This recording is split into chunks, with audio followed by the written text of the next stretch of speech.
सबसे पहले दिया है complete the following activity to find the length of diagonal of rectangle whose length is 35 centimetre and breadth is 12 centimetre. अपने को क्या फाइंड करना है, ये फाइंड करना है, डायगोनल फाइंड करना है। ठीक है, इसके अंदर जो डायगोनल दिया है, ये जो डायगोनल है ये फाइंड करना है। अब बीसी जो दिया 35 दे दिया और डीसी कितना दिया है 12 दे दिया अपने को। ठीक है, तो ABCD क्या है, एक रेक्टेंगल है, BC 35, CD कितना है 12 है, BCD 90 डिग्री, बाकी चीजें दे दिया है। ABCD और राइट एंगल ट्राइंगल, ABCD जो एक राइट एंगल ट्राइंगल देख सकते हो आप, यहाँ पे 90 डिग्री दिया है तो उसकी पहचान है। ठीक है, तो हम लोग क्या लगा सकते हैं, अगर 90 एंगल है तो हम लोग लगा सकते हैं पैथागोरस थ्योरम। तो पैथागोरस थ्योरम यहाँ पे लगा दिया गया है। तो पैथागोरस थ्योरम लगाने के बाद तो BD क्या होगा, BD जो रहता है, जो हाइपोटेनुस जो रहता है ना, ये क्या 90 के सामने वाला जो रहता है वो साइड क्या कहलाता है, वो हाइपोटेनुस कहलाता है। तो ये हाइपोटेनुस का स्क्वायर इक्वल होता है बाकी जो रिमेनिंग साइड के स्क्वायर के प्लस के बराबर। तो रिमेनिंग साइड क्या हो गया, एक साइड तो आपका BC हो गया और दूसरा क्या होगा CD होगा। तो यहाँ पे आप CD लिख दो। ठीक है, तो CD का स्क्वायर हो गया आपका, यहाँ पे स्क्वायर लगा हुआ है तो स्क्वायर लगाने की जरूरत नहीं। क्लियर, तो 35, BC कितना दिया था 35, तो यहाँ पे 35 आ गया और DC कितना था 12, तो यहाँ पे आप 12 लिख दो। बस बहुत आसान था। अब 35 का स्क्वायर कितना दिया 1225 और 12 का स्क्वायर कितना दिया 144। अब दोनों को ऐड कर दो, 5 4 कितना हुआ 9 हो गया। ठीक है, 4 2 6 हो गया। ठीक है, फिर 1 2 3 हो गया और ये 1369 हो गया। तो 1369 हो गया, इसका स्क्वायर रूट करोगे तो किसके बराबर होगा, 37 के बराबर होगा। ठीक है, ये आपका 36 बोल रहा हूँ, 37 आएगा यहाँ पे 1369, ये आपका 37 आएगा। ठीक है, 37 का स्क्वायर करके आप देख लेना तो आप किसके बराबर होएगा 1369। मैं दोबारा लिख देता हूँ, क्लियर नहीं दिख रहा है, 1369 इक्वल टू होगा 37। ठीक है, तो प्लस कर लेना आप। ठीक है, 1200 को अगर आप प्लस करोगे तो 1369 आएगा, जो बराबर होता है किसके 37, यानी 37 का स्क्वायर अगर मैं पूछूंगा तो किसके बराबर है 1369 के बराबर होता है। आपको समझ में आ गया होगा।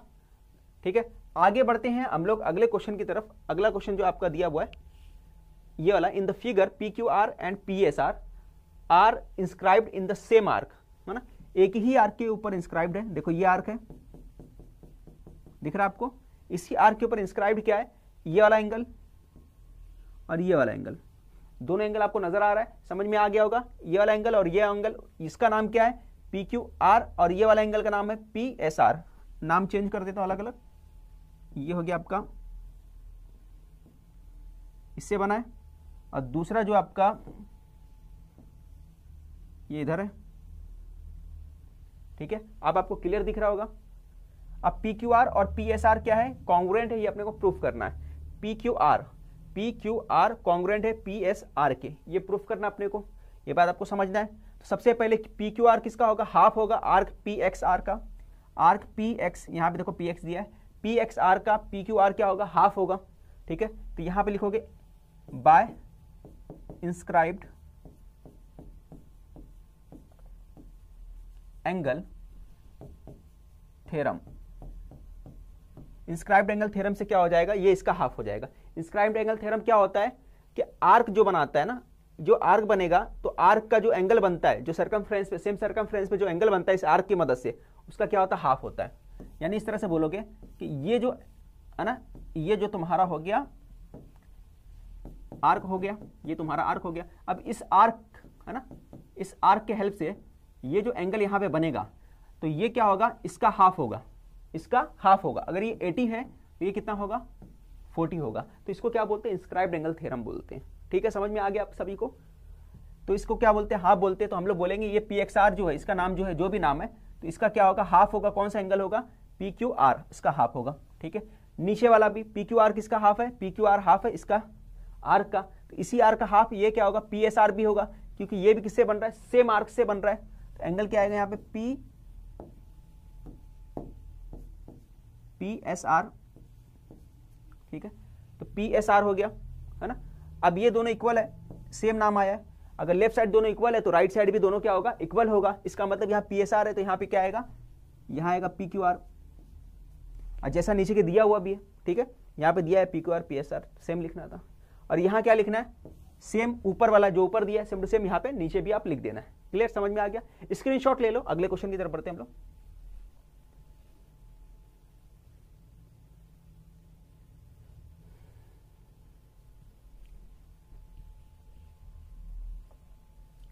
ये देखो ये ट्रिग्नोमेट्री का क्वेश्चन है, आखिरी क्वेश्चन जो दिया आपका 1/1 plus sine theta 1/1 minus sine theta. अगले लाइन में क्या किया है, अगले स्टेप पे क्रॉस मल्टीप्लाई किया है।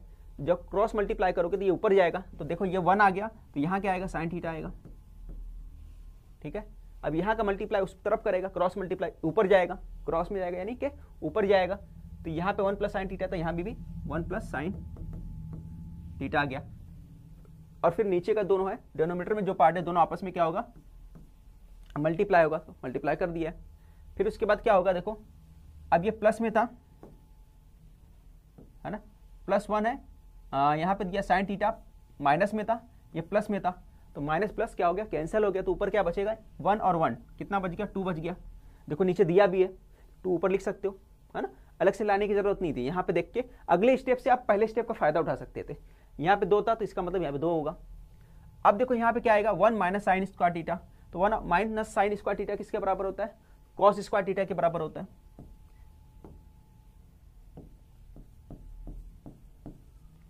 कॉस स्क्वायर थीटा के बराबर होता है, ये आपको मालूम होना चाहिए। कहाँ से आया, यहाँ से आया, sine square theta plus cos square theta equal to 1 होता है। अब यहाँ पे क्या आ गया, देखो ये माइनस, इसको अगर इस तरफ लेके चले जाओ क्या हो जाता है, cos square theta 1 minus sign square theta के बराबर होता है। तो यहाँ से बनता है, कैसे बना समझ में आया, ये यहाँ से बना, इसलिए इसके जगह पे 1 माइनस साइन स्क्वायर थीटा की जगह पे क्या लिखोगे, कॉस स्क्वायर थीटा, और कॉस स्क्वायर थीटा किसके बराबर होता है, सेक स्क्वायर थीटा के बराबर होता है। और हमको मालूम है cos square theta equal to होता है ना, 1 कॉस स्क्वायर थीटा बराबर होता है सेक स्क्वायर थीटा के। ये किसके बराबर होता है, सेक स्क्वायर थीटा के, इसलिए यहाँ पे क्या आ जाएगा, सेक स्क्वायर थीटा आ जाएगा। समझ में आया बच्चों कैसे लिखना, तो क्या होता है उसका रेसिप्रोकल होता है। ठीक है, अगला क्वेश्चन बढ़ते हैं हम लोग, सॉल्व करना है ना। ये पैथागोरियन ट्रिपलेट है कि नहीं है, ठीक है, तो हम लोग बोलेंगे, तो लार्जेस्ट जो साइड है, तो लार्जेस्ट साइड क्या 35, उसका 35 का स्क्वायर ले लो, प्लस बाकी जो साइड है, लार्जेस्ट साइड 37 है, 37 का स्क्वायर ले लो, 35 का स्क्वायर ले लो, प्लस 12 का स्क्वायर ले लो। 37 का स्क्वायर अभी कुछ देर पहले हमने देखा, क्या लिखा था, 1369 था। 35 का स्क्वायर बताओ कितना होगा, आप बोलोगे 35 का स्क्वायर होता है 5 का स्क्वायर 25 और 9 12 होता है, इसका 144। अब दोनों को ऐड करोगे कितना आ जाएगा, 1369 हो जाएगा, 1369, तो equal to left hand side equal to right hand side. तो हम लोग बोल सकते हैं, क्या बोलते हैं, पैथागोरियन ट्रिपलेट होगा किसकी वजह से, कन्वर्स ऑफ पैथागोरस थ्योरम। तो लिखेंगे by converse of Pythagoras,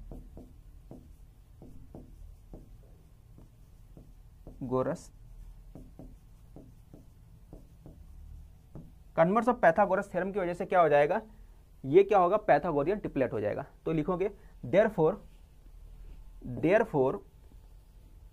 12 35 37 is a Pythagorean triplet. क्या लिखोगे, पैथागोरियन ट्रिपलेट। ठीक है, तो समझ में आया कैसे आया, है ना। और यहां पे चाहो तो स्टार्ट में लिख दो लार्जेस्ट साइड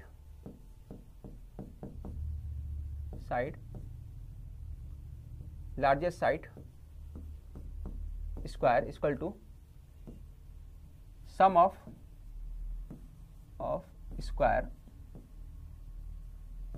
रिमेनिंग साइड। यहाँ पे पूरा चाहो तो लिख सकते हो, नहीं लिखोगे तो भी चलेगा, कोई ऐसा मसला नहीं है। तो अब चाहो लिखो, नहीं लिखोगे तो भी चल जाएगा, है ना। सिर्फ आप यहाँ से स्टार्ट करो तो भी कोई प्रॉब्लम नहीं। तो आप इसका स्क्रीनशॉट ले लो, फिर अगले क्वेश्चन की तरफ बढ़ते हैं हम लोग।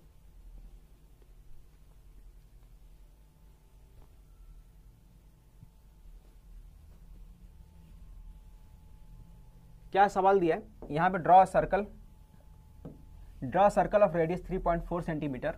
एक सर्कल ड्रॉ करना है, कंस्ट्रक्शन वाला है, 3.4 सेंटीमीटर का। Draw chord MN of length 5.7 और एमएन नाम का एक कॉर्ड ड्रा करना है जो 5.7 लेना है ना।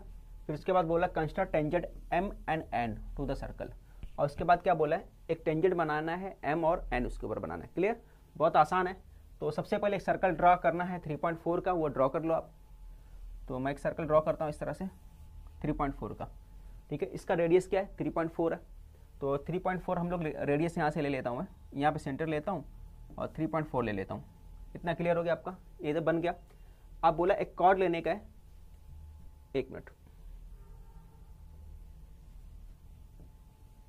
पहले आप रेडियस मत लो, उसके पहले कॉर्ड ले लो। कॉर्ड कैसे लोगे, देखो कॉर्ड लेने के लिए आपको क्या करना पड़ेगा, 5.4 का बोल रहा है, ठीक है, तो 5.7 बोल रहा है, तो आप कंपास रखो यहाँ पे पॉइंट पे, और जहाँ 5.7 टच करेगा या स्केल की मदद से जहाँ पे भी टच करेगा वहाँ पे बना लो, इस तरह से कुछ आपका बन जाएगा, ठीक है, इस तरीके से बन जाएगा। फिर ये सेंटर लो, और जो 2 रेडियस है आपका, एक रेडियस यहाँ बनेगा, इसको ज्वाइन कर दो, एक रेडियस यहाँ बनेगा, ये ज्वाइन कर दो, ठीक है। ये कितना है आपका 5.7, ये आ गया आपका 5.7। ये आपका कॉर्ड था, उसका नाम क्या बोला था mn, तो इसका नाम लिख दो m और n, ठीक है। बहुत आसान था, मैंने समझा दिया आपको कैसे करना था। एक कॉर्ड अपने हिसाब से कुछ भी ले लो, स्केल के हिसाब से जहाँ भी 5.7 आएगा वहाँ पे बना लेना, ठीक है। अब आगे बढ़ता हूँ मैं, आगे क्या बोला है, construct a tangent at m and n to the circle. एक टेंजेंट बनाना है m और n के ऊपर, ठीक है। ये कितने का है 3.4 का है, ये भी 3.4 का है। तो आप क्या करोगे 3.4 एक सीधी लाइन, मैंने उस दिन भी बताया, इससे पहले वाले क्वेश्चन में बताया था कि आपको एक सीधी लाइन ड्रॉ करना है आगे तक, यहाँ पे भी एक सीधी लाइन ड्रॉ करना है आगे तक। ये ड्रॉ करने के बाद आपको क्या करना है, उस टाइम मैंने बताया था आपको कि ये 3.4 है, तो 3.4 यहाँ से 3.4 तक एक पॉइंट और ले लो, यहाँ पे 3.4 एक पॉइंट और ले लो, ये समझ में आ गया।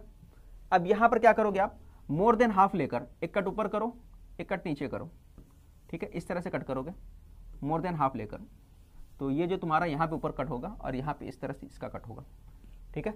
ये आपको समझ में आ गया होगा कैसे कट करना था, ठीक है। उसके बाद क्या करोगे, कंपास यहाँ रखोगे और यहाँ पे कट करोगे ऊपर की तरफ और यहाँ पे करोगे। पहले मैंने बोला यहाँ पे रखोगे, कंपास यहाँ रखोगे और इस तरह से ऊपर कट करोगे, नीचे करोगे, ठीक है। मोर देन हाफ लेना है, कितना लेना है मोर देन हाफ। फिर यहाँ पे रखना है आपको कंपास, एक ऊपर कट करना है, एक नीचे कट करना है, ठीक है। इस तरीके से कट करना है। जब यहाँ पे कट करोगे आप तो क्या हो जाएगा, तो यहाँ पे इस तरह से लाइन बन जाएगा। अब जो कट हुआ है दोनों को क्या करोगे आप, ज्वाइन कर दोगे, तो यहाँ पे इस तरह से टेंजेंट बन जाएगा। क्लियर, कैसे टेंजेंट बनाना है, सेम मेथड वहाँ पे भी इस्तेमाल करना आपको। ये पॉइंट पे भी, यहाँ पे भी क्या करोगे, सेम यहाँ पे रखोगे, मोर देन हाफ लेके इधर कट करोगे, मोर देन हाफ लेकर इधर कट करोगे, ठीक। यहाँ पे भी मोर देन हाफ लेकर ऊपर कट करोगे, नीचे कट करोगे, ठीक है। जैसे यहाँ पे किया था सेम यहाँ पर भी वैसे ही करना है। फिर उसके बाद क्या करोगे, इस तरह से मिला दोगे आप, तो यहाँ पर भी आपका टेंजेंट इस तरह से बन जाएगा।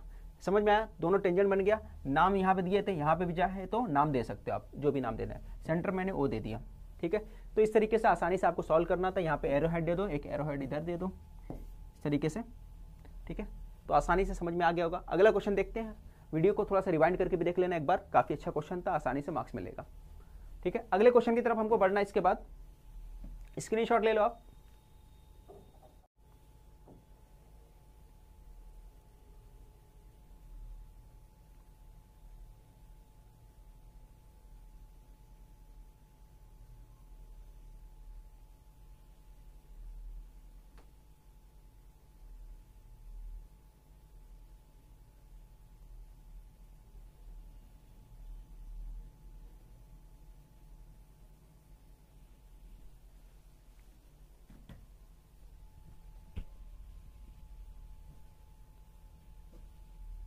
इन the figure seg P S perpendicular है आर क्यू के ऊपर।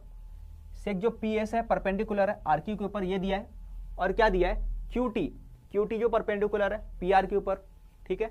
और अपने को फाइंड क्या करना है, क्यू टी फाइंड करना है। ये जो परपेंडिकुलर लाइन है उसको फाइंड करना है, ठीक है।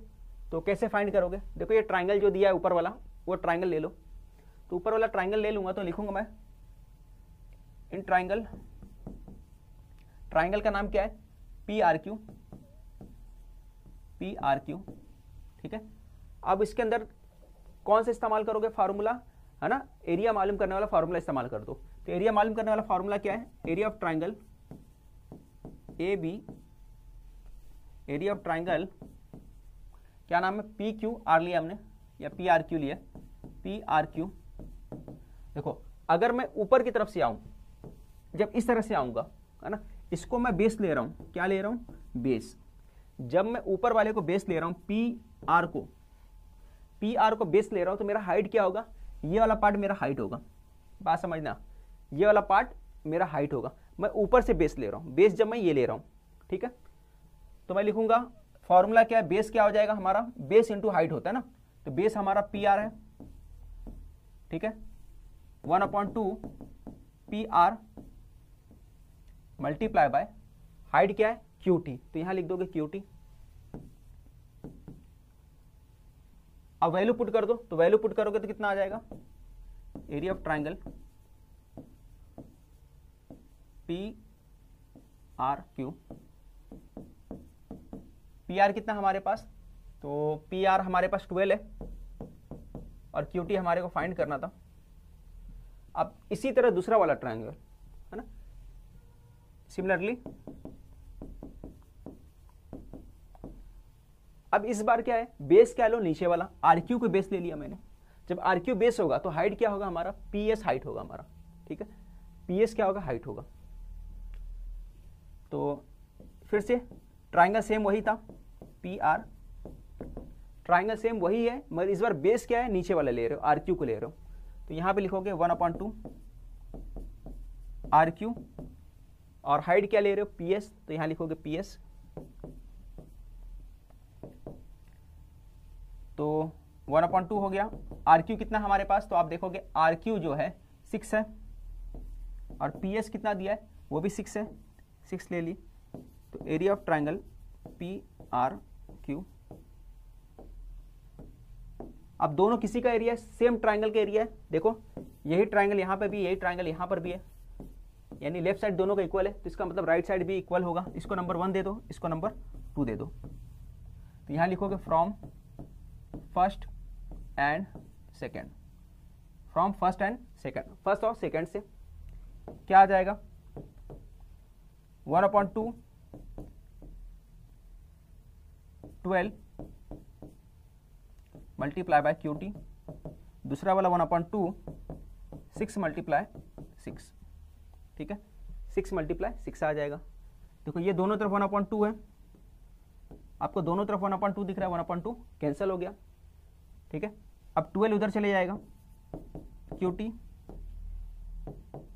6 मल्टीप्लाई 6, तो 6 और 6 का मल्टीप्लाई करोगे कितना हो जाता है 36, और यहाँ कितना आ गया 12, 12 यहाँ गया, डिवाइड में चले गया, किसके टेबल से डिवाइड होता है, 12 के टेबल से डिवाइड होता है, 12 4 जा है ना, 12 3 जा सॉरी, तो क्यू टी कितना आ गया 3 आ गया, ठीक है, स्क्रीनशॉट ले लो, अगले क्वेश्चन की तरफ बढ़ते हैं। देखो क्वेश्चन नंबर 2 का ए जो रहता है वो पार्ट क्या रहता है, एक्टिविटी बेस्ड क्वेश्चन रहता है, सिर्फ फिलअप पूरा करना रहता है और आपको आसानी से मार्क्स मिल जाते हैं।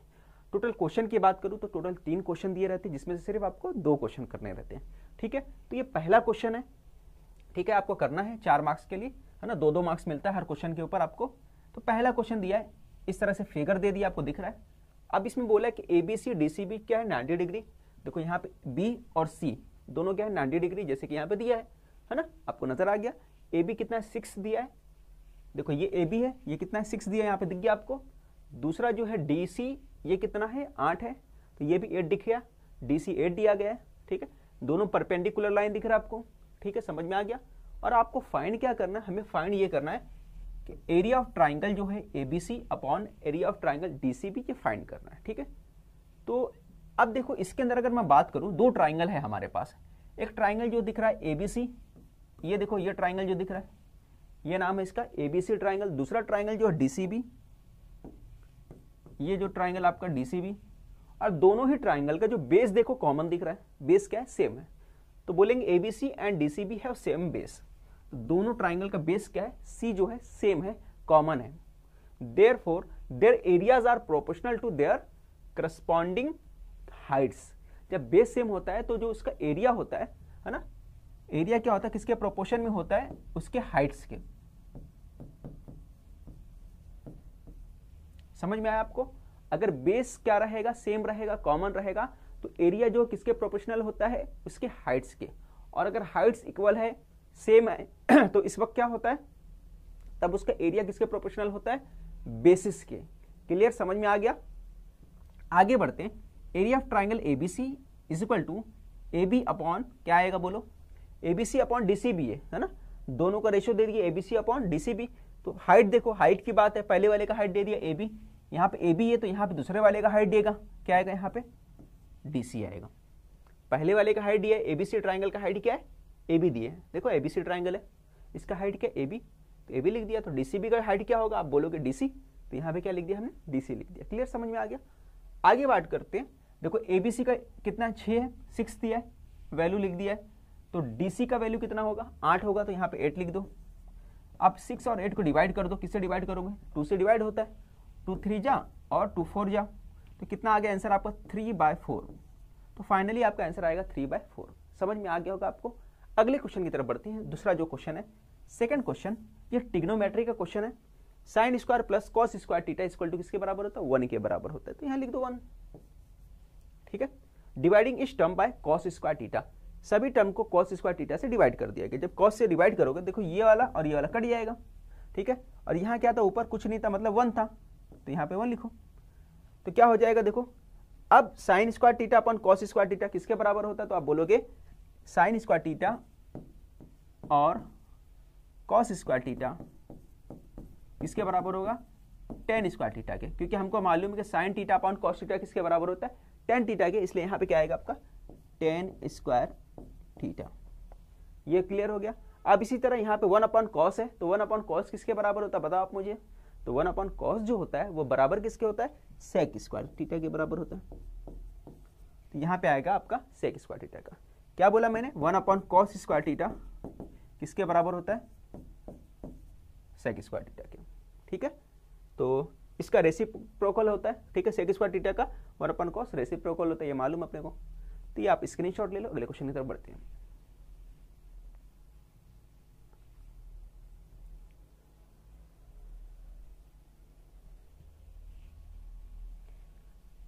क्वेश्चन नंबर 3 दिया है, इसमें सिर्फ 2 क्वेश्चन करना रहता है, तीसरा क्वेश्चन दिया है जो सर्कल से है। In figure tangent at B and C of the circle with centre O intersect at point A. ठीक है, देखो टेंजेंट बी और सी है ना, ये दिया हुआ है। ठीक है, बी और सी सर्कल विथ इंटर, जो सेंटर क्या है इसका ओ सेंटर है। ठीक है, अब इसकी मदद से बी ए सी जो है 90 डिग्री बन रहा है। देखो यहाँ पे बी ए सी यहाँ कितना बन रहा है 90 डिग्री बन रहा है। और क्या बोल रहा है, और प्रूफ करना है कि B A C O is a square, और प्रूफ क्या करना है कि बी ए सी ओ, ये जो फिगर दिख रहा है अंदर ना ये पार्ट, ये क्या है एक स्क्वायर ही अपने को प्रूफ करना है। ठीक है, तो सबसे पहले in triangle in quadrilateral B A C O के अंदर ओ बी ए कितना डिग्री है 90 डिग्री है। देख यहाँ पे दिया आपको ओ बी ए कितना है 90 डिग्री, और क्या है ओ सी ए, ओ बी ए देखो यहाँ पे, और इसी तरह ओ सी ए ये भी 90 डिग्री है। किसकी वजह से 90 डिग्री है, टेंजेंट थ्योरम की वजह से। किसकी वजह से, टेंजेंट थ्योरम, तो यहां लिखोगे टेंजेंट थ्योरम।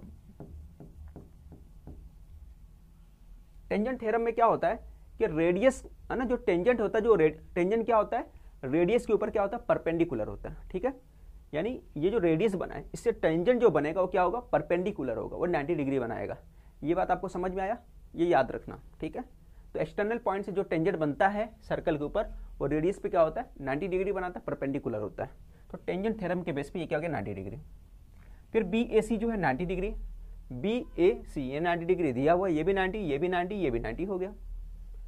अब उसके बाद बोलो तो बाकी बचा जो बी ओ सी, तो बाकी जो लास्ट में बचा बी ओ सी, तो ये भी 90 डिग्री होगा। ठीक है, तीनों 90 डिग्री, तो चौथा भी ऑटोमेटिक क्या होगा अपने आप हो जाएगा वो 90 डिग्री। तो यहाँ पे जो BOC remaining angle of quadrilateral ये भी कितना होगा 90 डिग्री होगा, ये आपने लिख दिया। अब B A C O is a rectangle, ये क्या है बाय डेफिनेशन से क्या होगा रेक्टेंगल होगा। अगर चारों साइड चारों एंगल जो है उसका 90 डिग्री है तो क्या होता है वो रेक्टेंगल होता है। बट अपने को एक बात और मालूम है कि एडजेसेंट साइड जो है ए बी और ए सी ये दोनों क्या है इक्वल है। ठीक है, ये tangent segment theorem, tangent segment theorem से क्या होगा ए बी और ए सी दिख रहा है, ए बी और ए सी ये क्या होगा इक्वल होगा। एक्सटर्नल पॉइंट से जो टेंजेंट बनता है सर्कल के ऊपर दोनों ही टेंजेंट क्या होता है, एक दूसरे के इक्वल होता है, एक ही पॉइंट से जो टेंजेंट बनता है, तो दोनों क्या होता है, इक्वल होता है, तो उसको बोलते हैं हम लोग टेंजेंट सेगमेंट थ्योरम बोलते हैं। तो इसके बेस पे क्या हो गया, दोनों इक्वल हो गया, इसलिए quadrilateral BACO is a square, इसलिए क्या हो गया, ये क्वाड्रिलेटरल क्या हो गया, एक स्क्वायर हो गया। और rectangle is a square if it is adjacent sides are equal. और क्या बोला है कि एडजेसेंट साइड अगर किसी भी रेक्टेंगल के क्या होगा, इक्वल होगा, तो इसका मतलब वो क्या है, स्क्वायर होगा, if it is adjacent are equal, है ना। क्लियर, समझ में आ गया। तो कैसे करना था आपको, क्लियर समझ में आया। चलो आगे बढ़ते हैं अगले क्वेश्चन की तरफ हम लोग। ये क्वेश्चन दिया हो आपको, जरा देखो क्या दिया है। Find the length of the hypotenuse of a right angle triangle if remaining sides are 9 centimetre and 12 centimetre. अगर रिमेनिंग साइड्स क्या दिया है, 9 सेंटीमीटर, अगर 12 सेंटीमीटर दिया है, तो हम लोगों को क्या फाइंड करना है, हाइपोटेन्यूज फाइंड करना है। तो कैसे करेंगे, तो आप लिखोगे इन राइट एंगल ट्राइंगल ठीक है, बाय पाइथागोरस थ्योरम, है ना। पाइथागोरस थ्योरम क्या करता है, क्या होता है उसके अंदर ये होता है कि जो हाइपोटेन्यूस होता है, हाइपोटेन्यूस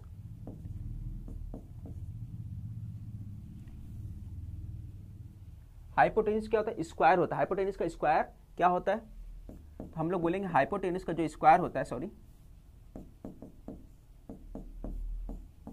रिमेनिंग साइड के स्क्वायर के बराबर होता है। तो रिमेनिंग साइड क्या क्या है, एक दिया है 9 स्क्वायर सेंटीमीटर, दूसरा दिया है आपका 12 सेंटीमीटर स्क्वायर, ठीक है।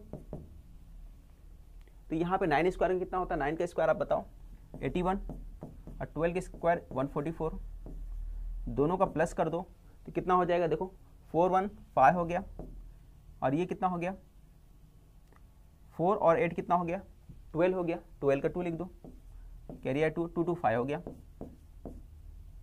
अब यहाँ से पावर हटाओगे, ठीक है, तो यहाँ पे क्या आ जाएगा, 225 आ जाएगा, अंडर रूट,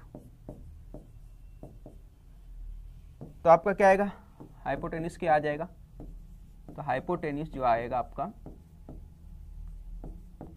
इक्वल टू 15 आ जाएगा, ठीक है। तो हाइपोटेन्यूस आपका कितना आ जाएगा, 15 आ जाएगा। स्क्वायर रूट करोगे 225, स्क्वायर रूट करोगे कितना होता है, 15 के बराबर होता है। इस तरीके से आपको सॉल्व करना है। अगले क्वेश्चन की तरफ बढ़ते हैं हम लोग।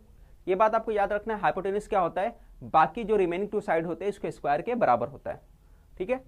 अगले क्वेश्चन की तरफ बढ़ते हैं हम लोग। अगला क्वेश्चन दिया है, question number 2, in the figure chords AC and DE intersect at point B, ठीक है।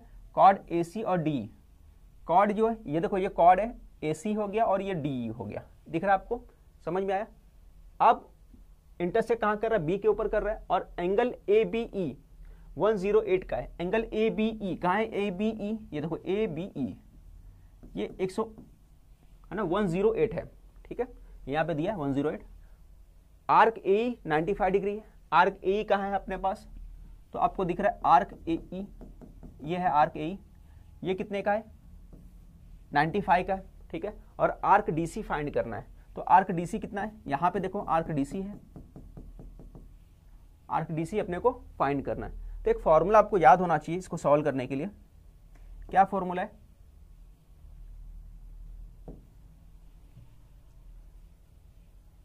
पहले गिवन है वो गिवन लिख दो आप, क्या क्या गिवन है। सबसे पहले जो गिवन पार्ट है, ट्राइंगल एंगल ABE 108 है, ये हमने लिख दिया।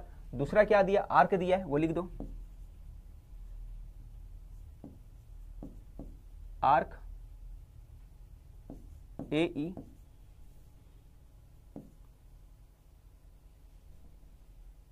मेजर एंगल आर्क जो है AE कितना दिया है, 95, ठीक है। तो हम लोगों को मालूम है कि ये जो सामने वाले जो रहते हैं, है ना, ये जो आर्क है और ये आर्क है, दोनों का सम क्या होता है, हाफ करोगे तो किसके बराबर होगा, ये जो एंगल बनता है उसके बराबर होता है, ठीक है। तो हमको मालूम है, तो वैसे ही लिख दो। अब क्या करोगे, यहाँ पे 1/2, कौन सा आर्क है, 2 आर्क है। पहला कौन सा आर्क है, AE ले लो, major angle arc, major arc AE plus major arc, दूसरा वाला डीसी है, यहां पे लिख दो डीसी,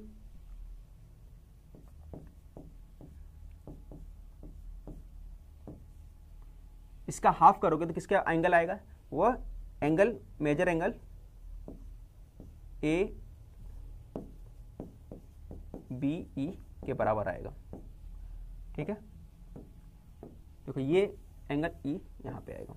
ठीक है, इसकी वैल्यू आप यहां पुट कर दोगे। मैंने क्या बोला, ये दोनों आर्क का सम करोगे तो क्या होगा, इस एंगल के बराबर होगा। ठीक है, ये वाले एंगल की भी बराबर होगा। ठीक है, तो आपको करना है, ये एंगल और ये एंगल क्या होता है, दोनों अपोजिट एंगल सेम होता है। इसके बराबर लिखो या इसके बराबर लिखो, इसके इक्वल लिखो या नीचे वाले के इक्वल लिखो, एक ही बात होगा। तो आगे सॉल्व करो आप, जिसकी वैल्यू दी है पुट कर दो।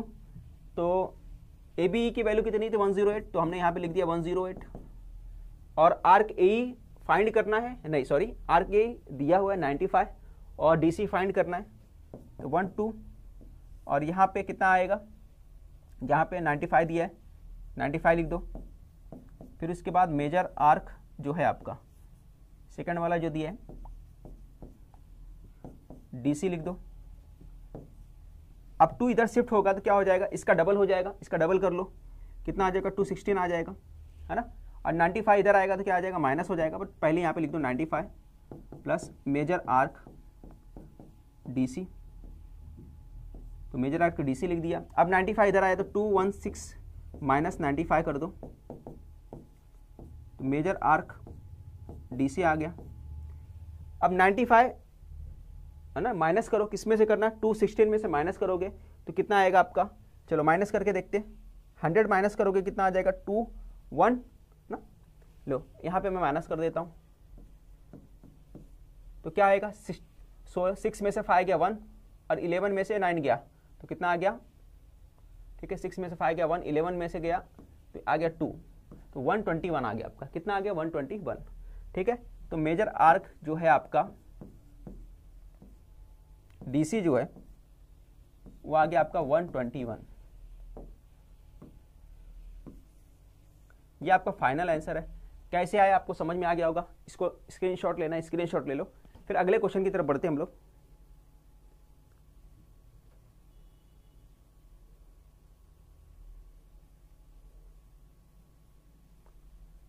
अगला क्वेश्चन जो दिया है आपको, कंस्ट्रक्शन वाला क्वेश्चन दिया है, इसको ड्रा करना है। कैसे ड्रॉ करेंगे आपको समझना है, तो फिगर में बताते चलता हूं।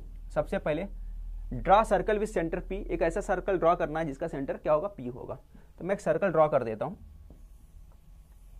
इस तरह से मैंने सर्कल ड्रॉ कर दिया।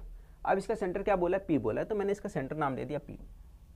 बात को समझना, सबसे पहले सेंटर लीजिए। अब इस सर्कल पे क्या बोला है, draw arc A B of the measure 100। अब आर्क ए बी ड्रॉ करना है जो मेजर कितना 100 का होगा। ठीक है, आर्क किसको बोलते हैं मालूम है ना, जो सरकमफ्रेंस को ना डिवाइड कर देते हैं, जो एंगल की मदद से, सेंट्रल एंगल से या फिर इंस्क्राइब एंगल से जो बनता है वो पार्ट क्या कहलाता है, आर्क कहलाता है। तो 100 अगर बोलता है ना, ए बी आर्क 100 बोल रहा है तो उसका सेंट्रल एंगल कितना बनेगा 100। तो आपको बस क्या करना है, सेंट्रल एंगल 100 बना देने का। बात समझ में आया, फिर से मैं समझाने की कोशिश करता हूं, समझना।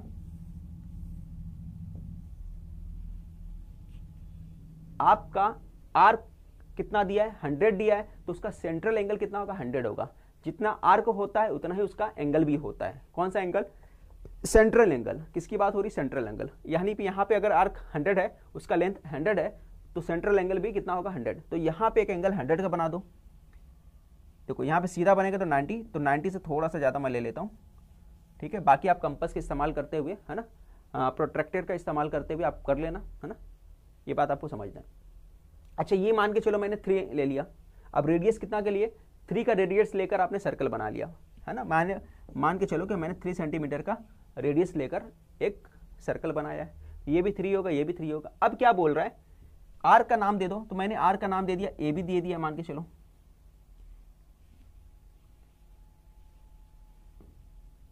आर का नाम बोला है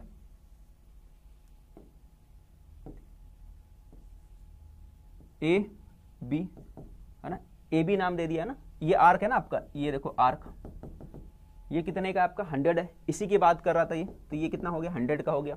इतना बात क्लियर हो गया आपको। रेडियस 3 सेंटीमीटर लिया। अब उसने क्या बोला था कि ड्रा एक टेंजेंट करो। एक कहाँ पर टेंजेंट ड्रा करना है, पॉइंट ए पर और पॉइंट बी पर। तो बहुत आसान है, आपको क्या करना है, देखो एक सीधी लाइन खींच देना है, एक सीधी लाइन खींच देना है, जैसे ये है, इसको सीधा और खींच दिया मैंने इधर पे, और ये जो है इसको भी खींच के सीधा लंबा कर दिया आपने। अब कितना भी ले लो। अब क्या करोगे, देखो ये 3 है, ये 3 है तो 3 और बढ़ा दो, ये 3 है तो 3 और बढ़ा दो। बात समझ में आया? मैंने क्या बोला, ये 3 था तो 3 यहां पे और एक पॉइंट ले लो जो 3 पॉइंट पे हो, है ना। सर्कमफ्रेंस से यहां से क्या होता है, इसके बाउंड्री से 3 सेंटीमीटर होना चाहिए, इसके बाउंड्री से 3 सेंटीमीटर होना चाहिए। 3 और बढ़ा दो, है ना, इतना हो गया क्लियर। यानी कि अगर सेंटर से देखेंगे तो कितना होगा, 6 होगा, ये सेंटर से देखेंगे कितना होगा, 6 होगा। अब क्या करूं, उसके आगे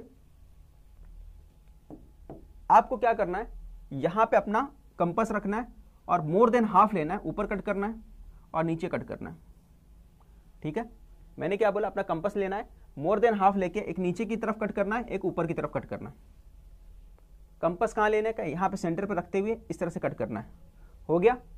फिर उसके बाद फिर कंपास लोगे आप, कहां पे लोगे मैं बताता चलूं आपको। अब इस पॉइंट पे रखना है ना, ये जो पॉइंट लिए तो एक्सटर्नल। अब इस पॉइंट पे रखने के बाद मोर देन हाफ लोगे, एक ऊपर कट करोगे, एक नीचे कट करोगे, ठीक है। जब इस तरह से कट करोगे तो यहां पर जो है इस पोजीशन पे आपका क्या बनेगा, एक एंगल बन जाएगा। सॉरी, यहां से फिर जो जहां कट करेगा वो दोनों पॉइंट को आप मिला दोगे। जब दोनों पॉइंट को मिलाओगे तो लाइन ड्रॉ करने बोला है ना, तो टेंजेंट ड्रॉ करने बोला है, तो ये टेंजेंट देखो ड्रॉ हो गया, ठीक है। ये टच करते हुए एक टेंजेंट बन जाएगा, ठीक है। समझ में आ गया होगा कैसे करना था। सेम मेथड आपको इस्तेमाल यहां पर भी करना है जैसा मैंने बताया। फिर यहां पे रखोगे मोर देन हाफ लेकर, एक कट इधर करोगे, एक कट इधर करोगे, यहां पे पॉइंट रखोगे, एक कट इधर करोगे, एक कट यहां पे पॉइंट रखोगे, एक कट इधर करोगे, जैसा मैंने बताया। एक इधर करना है, एक इधर करना है। फिर क्या करोगे, यहां पे रखोगे कंपास और एक कट ऊपर इस तरफ करोगे, एक कट इधर करोगे, कंपास रखने के बाद इस तरह से ऊपर की तरफ एक कट इधर करोगे। फिर आप क्या करोगे, दोनों को मिला दोगे। जब ज्वाइन करोगे तो आपका कुछ इस तरह से बन जाएगा, यहां टच करते हुए आगे बढ़ेगा। तो देखो एक टेंजेंट ये बन गया, एक टेंजेंट ये बन गया, दोनों टेंजेंट बन गया आपका। जहां टच किया उसका नाम चाहो तो लिख दो, है ना, जो नाम लिखना है लिख दो। इसका ए बी, है ना, ए बी था पहले से, ठीक है। सेंटर का नाम वो दे दो, ठीक है। इस पॉइंट का नाम ये आप चाहो तो अपनी तरफ से दे सकते हो। तो इस तरीके से आपको बनाना था। मैंने क्या बताया, फिर से मैं समझाता हूं, समझने की कोशिश करना। सबसे पहले आपको एक सर्कल बनाना है, 3 सेंटीमीटर का लेते हुए मैंने एक सर्कल बना दिया, इस तरह से बना देना आपको। फिर उसके बाद आपको क्या करना है, 90 डिग्री बोला है, 100 डिग्री बोला है, आर्क लेना है कितने का, 100 डिग्री। तो आर्क क्या होगा आपका, जितना आर्क का लेंथ होगा उतना ही लेंथ क्या होगा, सेंट्रल एंगल का होगा। यानी इस तरह से एक बना देना है, यानी ये जो आर्क बनेगा वो कितने का होगा, 100 का बनेगा। फिर उसके बाद क्या करना आपको इस तरह से इसको और बढ़ा देना है अपनी मर्जी से। आपने बढ़ा दिया, फिर उसके बाद क्या करोगे, यहां से एक पॉइंट लेके 6 सेंटीमीटर पे ले लोगे, कितने पे, 6 पे ले लोगे। यहां तक 3 था तो 3 और ले लो, यहां 3 था तो 3 और ले लो, मतलब कितना हो गया, 6 हो गया। 6 लेने के बाद क्या करोगे, फिर कंपास यहां रखोगे, मोर देन हाफ लेके इधर कट करोगे, इधर नीचे कट करोगे। फिर उसके बाद क्या करोगे, कंपास यहां रखोगे, है ना, मोर देन हाफ लेके एक ऊपर कट करोगे, एक नीचे कट करोगे, ठीक है। तो यहां पे इस तरह से कट किए थे। अब उसके बाद दोनों जहां कट होगा दोनों को ज्वाइन कर दोगे तो यहां पे टेंजेंट बन जाएगा। सेम मेथड यहां पे भी इस्तेमाल करना है, ठीक है। आपको समझ में आ गया होगा मुझे उम्मीद है। आगे बढ़ते हैं अगले क्वेश्चन की तरफ, जो तुम्हारा क्वेश्चन नंबर 4 है। स्क्रीनशॉट शॉट लेना है तो ले लो आप।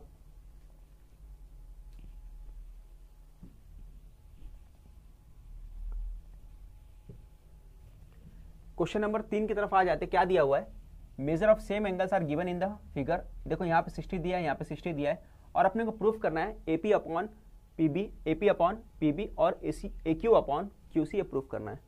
इसके अंदर आ जाते फिगर के अंदर। अब यहाँ पे दिया है गिवन, सबसे पहले मैंने गिवन पार्ट लिख देना है। क्या दिया है, एंगल APQ इक्वल है एंगल ABC, क्या है, ईच 60 डिग्री, ठीक है। दोनों ही 60 डिग्री का है, दोनों एंगल इक्वल है। तो इसका मतलब दोनों एंगल क्या होगा, APQ कॉन्ग्रेंट है ABC के, इसका मतलब यही हुआ, ठीक है। ये दोनों क्या है, कॉन्ग्रेंट है। अब जब दोनों एंगल कॉन्ग्रेंट है तो अपने को एक बात मालूम होना चाहिए, जब दोनों एंगल कॉन्ग्रुएंट होता है, ये कब होता है, एक ही कंडीशन पे होता है, जब दोनों लाइन जो होता है ना, जिस पे एंगल बन रहा है वो क्या होता है, पैरेलल होता है। ठीक है, तो हम लोग बोल सकते हैं corresponding angles for parallel lines. ठीक है, corresponding angles for parallel lines. तो इसका मतलब क्या हो गया, PQ और BC दोनों क्या हो गया, पैरेलल हो गया। तो हम लोग लिख सकते हैं सेक PQ पैरेलल टू, है ना, किससे, साइड BC। दोनों पैरेलल की वजह से क्या हो जाएगा, यहां पे क्या लग जाएगा, आपका बेसिक प्रोपोर्शनलिटी थ्योरम लग जाएगा। अब BPT का लगने से क्या हो जाएगा, जब BPT लगेगा तो क्या हो जाएगा, AP अपॉन PB हो जाएगा। AP अपॉन PB इक्वल होगा, है ना, AQ अपॉन QC के बराबर होगा। किसके बराबर होगा, AQ अपॉन QC के होगा। रीजन दे दोगे, by B basic proportionality theorem, basic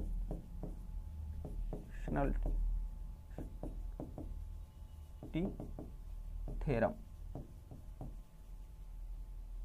basic proportionality theorem, है ना। तो बीपीटी का यूज करते हुए हम लोग क्या बोलेंगे, दोनों प्रूफ कर देंगे कि ये इसके इक्वल है। ठीक है, ये कैसे बीपीटी का यूज किए, जैसे हमने प्रूफ कर दिया कि दोनों लाइन पैरेलल है, तो हम लोग फौरन क्या लगा सकते हैं, बीपीटी लगा सकते हैं, बेसिक प्रोपोर्शनलिटी थ्योरम लगा सकते हैं। स्क्रीनशॉट ले लो, फिर अगले क्वेश्चन की तरफ बढ़ते हैं हम लोग। इसके बाद आपका अगला क्वेश्चन है, फाइनल क्वेश्चन, जो यहां पे दिया हुआ है आपका, ये -3 है, ये आपका 2 है, और ये -5 है आपका। ठीक है, तो यहां पे मैं लिख देता हूं अलग से -5। तो स्टार्ट करना, सबसे पहले आप लिखोगे, कैसे लिखोगे, लेट करके लिखोगे, स्टार्ट करोगे लेट, 1 - 3 एंड बी जो दिया आपका 2 - 5 दिया है।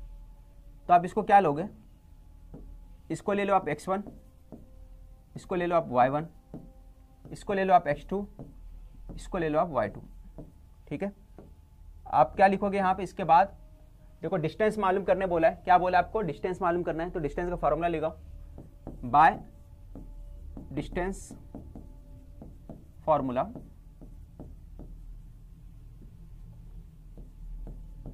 है ना।